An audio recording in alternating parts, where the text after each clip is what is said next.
안녕하세요, 딥둥이 여러분. 반갑습니다. 457딥의 늘보맨입니다. 자, 여러분도 오랜만에 제가 찾아뵈었는데요. 오늘 항목풀이를 진행할 기업은 바로 소상공인 시장진흥공단입니다.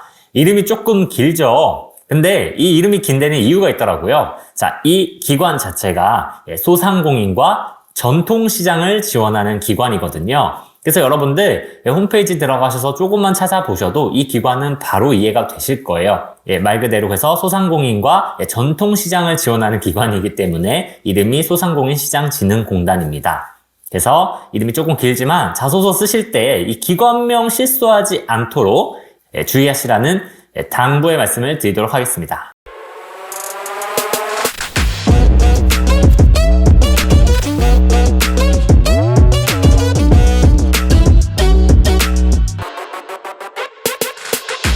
와우.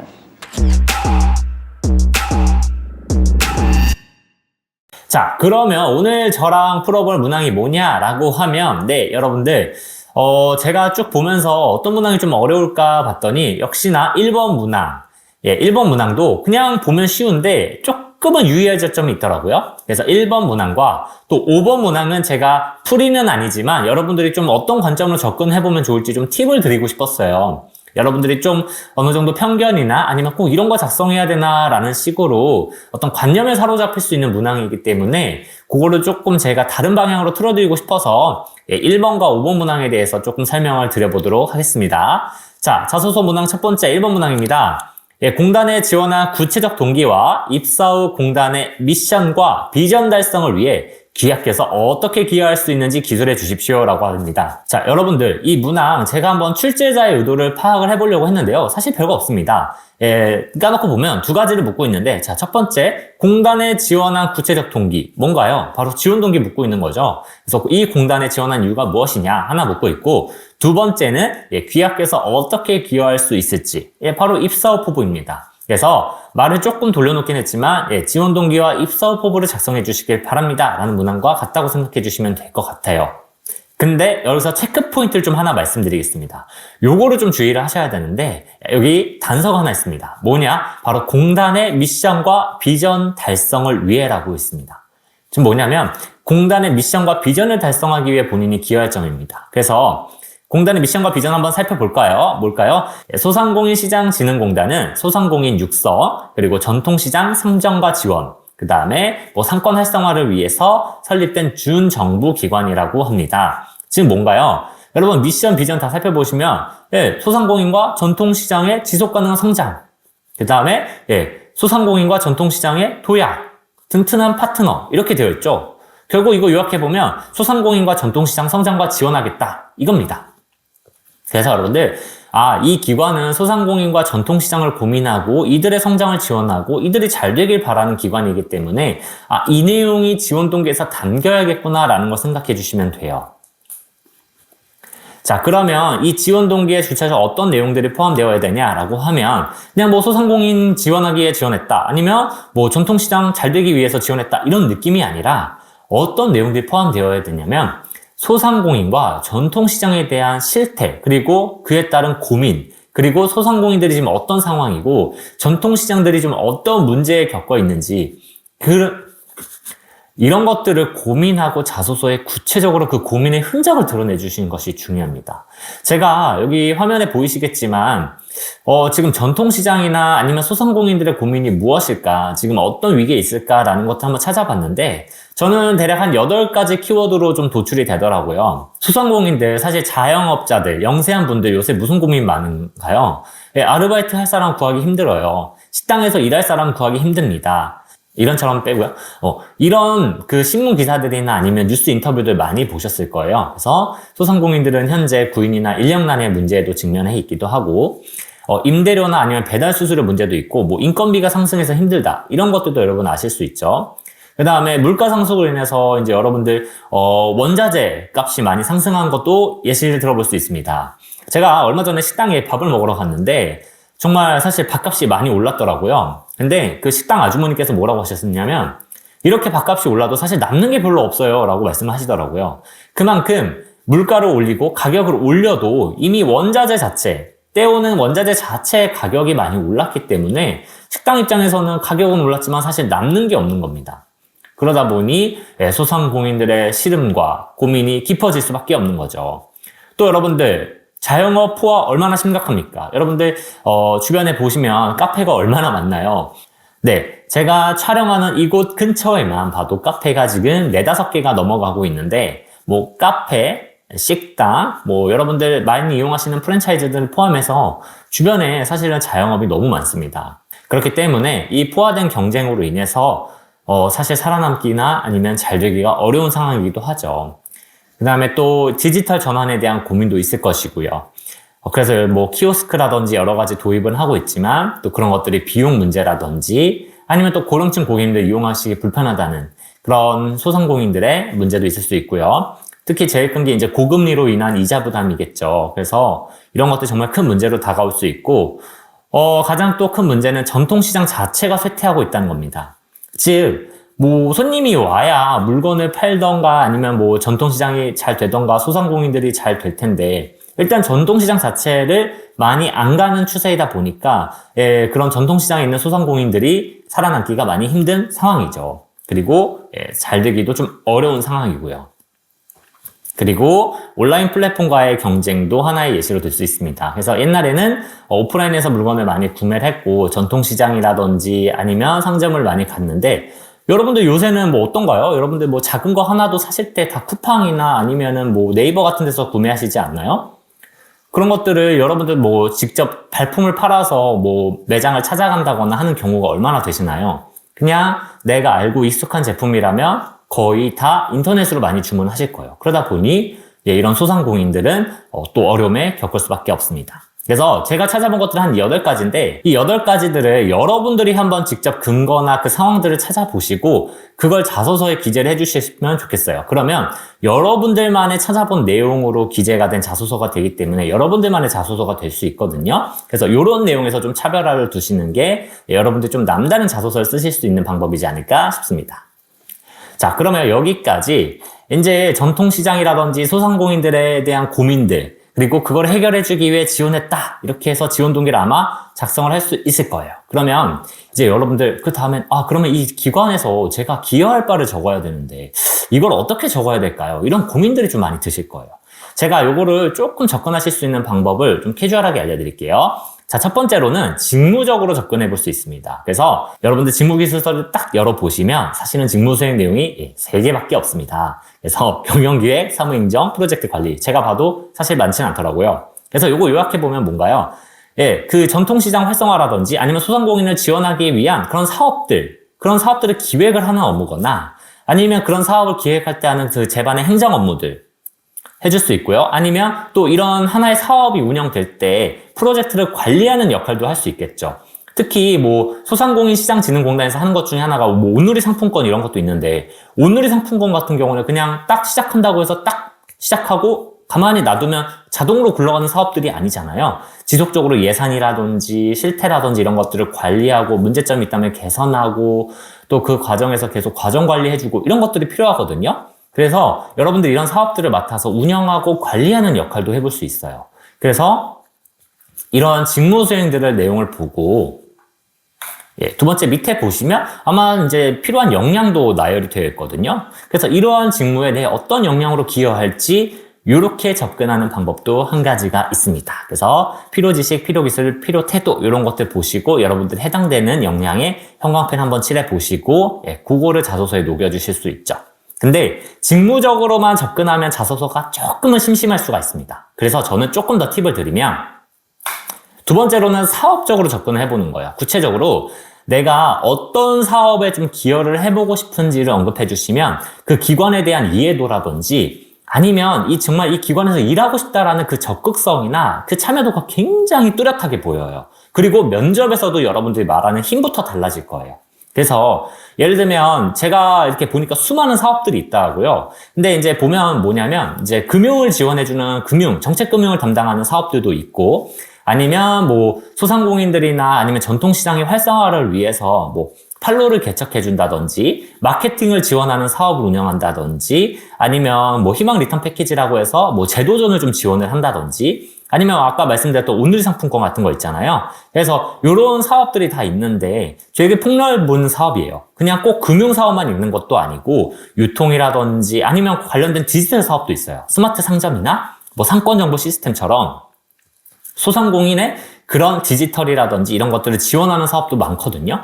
그래서 여러분들이 이 사업에서 내가 좀 내 역량으로 좀 기여할 수 있을 만한 사업이 이런 건 것 같은데 라고 하면 그거를 좀 꼭 집어서 내가 이 사업을 통해서 소상공인들의 지원과 발전을 좀 지원해보고 싶습니다. 이렇게 하시면 여러분들이 조금 더 로열티가 드러나게 작성하실 수가 있어요. 그래서 저라면 이 사업적 접근을 한때 거기에 직무기술서에 있는 내용을 같이 첨부해서 직무기술서에 있는 역량들을 같이 덧붙여서 작성을 해주시면 더욱더 풍부한 자소서가 되지 않을까 생각을 해봅니다.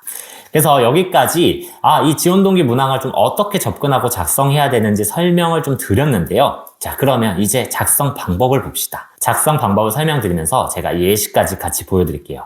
자, 첫 번째는 공단에 지원한 이유를 두 가지식으로 제시하는 겁니다. 근데 첫 문장은 가급적이면 소상공인들 지원하겠다는 내용들을 기술해 주시면 가장 좋을 것 같아요. 왜냐면 그게 이 기관이 존재하는 이유고 여러분들을 뽑아야 되는 이유니까요. 자, 그래서 소상공인 시장진흥공단이 수행하는 사업을 통해 소상공인의 경영 안정과 그다음에 성장에 기여하고자 지원했습니다. 저는 그냥 미션과 비전을 그대로 따왔는데 이렇게 작성하셔도 상관없습니다. 말 그대로 첫 문장일 거니까요. 자, 두 번째로는 이 내용을 조금 더 구체적으로 기술을 해주시는 거죠. 그래서 이 소상공인들을 제가 찾아보니까 우리나라 경제의 모세혈관이라고 불린대요. 그래서 모세혈관이라고 불릴 만큼 우리나라 지역 경제나 아니면 국민들의 민생 경제에 가장 밀접한 분야라는 거죠. 예를 들면 여러분 고용도 이 소상공인들이 제일 많이 해주고 있어요. 여러분들 학창시절, 대학교 다니실 때 아르바이트 했다면 어디서 가장 많이 하시나요? 카페 아르바이트, 식당 아르바이트, PC방 아르바이트. 제가 학생들 에피소드 정리해드리면서 가장 많이 봤던 경험이거든요. 그만큼 이런 소상공인들이 학생들이나 아니면 대중적인 취업에 있어서 가장 많은 포션을 담당하고 있어요, 여러분들. 꼭 대기업만이 채용을 담당하는 것이 아니라 이런 소상공인들도 그 사람을 채용함으로써 우리나라 어떤 고용의 큰 축을 담당하기도 하고요. 또 여러분들이 먹고 마시고 입는 것들, 그 모든 것들 다 사실 우리 지역에 있는, 우리 주변에 있는 상점에서 구매하시고 하잖아요. 여러분들 치킨 어디서 먹나요? 바로 우리 집 근처에 있는 치킨집에서 먹잖아요. 그것도 다 우리 소상공인들입니다. 그만큼 우리나라의 어떤 경제에 가장 밀접한 분야에서 역할을 하고 있기 때문에 우리나라 경제의 모세혈관이라고 불리고 있습니다. 그래서 우리나라 경제에 활력을 불어넣고 있습니다. 그쵸? 근데 경제 과목을 수강하면서 IMF 시기에 대규모 실업이 발생한 상황에서도 이러한 실업 인력을 흡수했던 것들이 바로 또 자영업 시장이라는 걸 배웠대요. 맞죠, 여러분들? 여러분들 그 조금 우스운 이야기지만 회사 이제 퇴직하고 나면 보통 치킨하우스 차린다라는 얘기 많이 하잖아요. 그만큼 이제 사실은 고용, 대기업이라든지 회사에서 고용이 끝나게 되면 많은 분들이 자영업 시장으로 나오게 되는데 그만큼 이 소상공인들은 고용에 있어서 큰 축을 담당하기도 합니다. 그래서 소상공인은 우리 경제에 차지하는 비중이 매우 크지만 규모가 영세합니다. 그래서 위기 대응이 어려워요. 코로나19 때문에 사실 우리 소상공인들 많이 힘들었잖아요. 뭐 거리두기라든지 아니면 인원 제한이라든지 이런 문제 때문에 사실 매출 타격이라든지 어려움들 많이 받으셨고, 그 다음에 그로 인해서 대출도 많이 받으셨는데 그 대출이 또 금리가 올라 버리니까 더 힘든 상황인 거죠. 근데 이런 분들이 무슨 힘이 있나요? 작은 분들이, 우리 동네에 있는 치킨집 분들이 무슨 힘이 있나요? 세상을 바꿀 수 있나요? 사실 쉽지 않죠. 그러다 보니 이런 위기가 발생했을 때 그 위기를 그냥 그대로 방할 수밖에 없는 거예요. 그런 위기를 그냥 그대로 겪을 수밖에 없는 거죠. 그래서 이렇게 활력을 잃어가는 분들을 내가 정책적 지원을 통해서 활력을 불어넣는 일에 동참하겠다라고 해서 지원동을 작성하고 있습니다. 그냥 여러분들이 소상공인 도와주시려면 여러분들 치킨집 가서 치킨 많이 드시면 되고, PC방 많이 방문하시면 되고, 카페에 가서 커피 두세 잔씩 드시면 돼요. 하지만 그것만으로는 한계가 있죠. 정말 그분들을 정말 크게 도와주기 위해서는 정책적 지원이 필요하고, 그걸 할 수 있는 소상공인 시장진흥공단에 지원한다는 거 굉장히 타당한 이야기가 될 수 있습니다. 자, 근데 여기서 말씀드리고 싶은 건 이처럼 소상공인의 상황이나 실태, 그리고 이 고민의 흔적을 좀 많이 드러내달라는 거예요. 소상공인들이 지금 정말 이렇게 어렵구나, 그래서 이러한 지원이 필요한 상황이구나 라는 것들을 가감 없이 작성해 주시면 굉장히 좋겠습니다.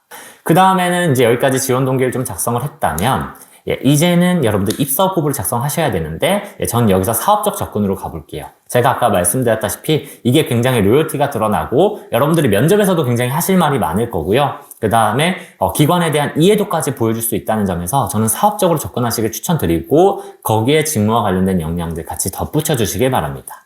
그래서 이 친구 같은 경우는 전통시장 활성화와 온라인 판매 지원을 통해 소상공인의 자립과 성장을 돕고 싶다고 얘기를 합니다. 그쵸? 그래서 뚜렷하게 사업을 얘기해주고 있고요. 그 상황, 왜 이렇게 돕고 싶은지 그 이유를 같이 제시해주고 있어요.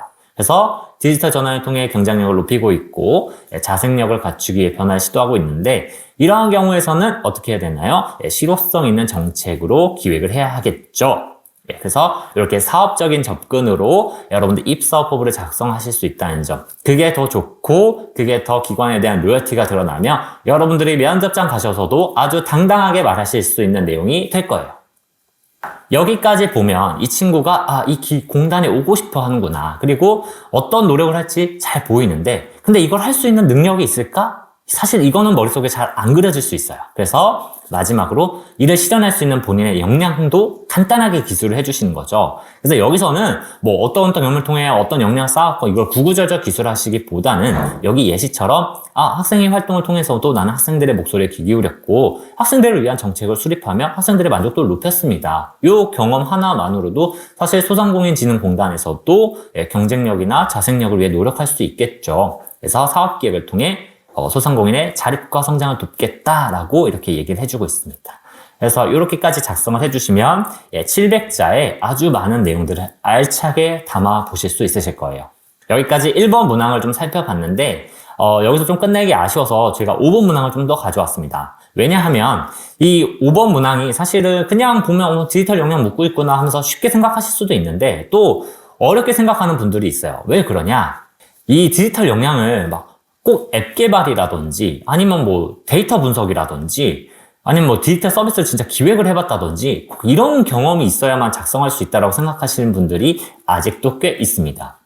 왜냐하면 우리 또 코로나 때 한참 디지털 많이 유행을 했잖아요. 그래서 디지털을 꼭 뭐 그런 플랫폼이라든지 아니면 뭐 앱 개발이라든지 IT적인 거라든지 데이터 분석이라든지 이런 것들로만 생각하실 수가 있는데 저는 여기서 여러분들에게 조금 더 개념을 좀 바꿔드리고자 하나의 개념을 좀 소개해드릴까 합니다. 그게 뭐냐 하면 이게 디지털 리터러시라는 거예요.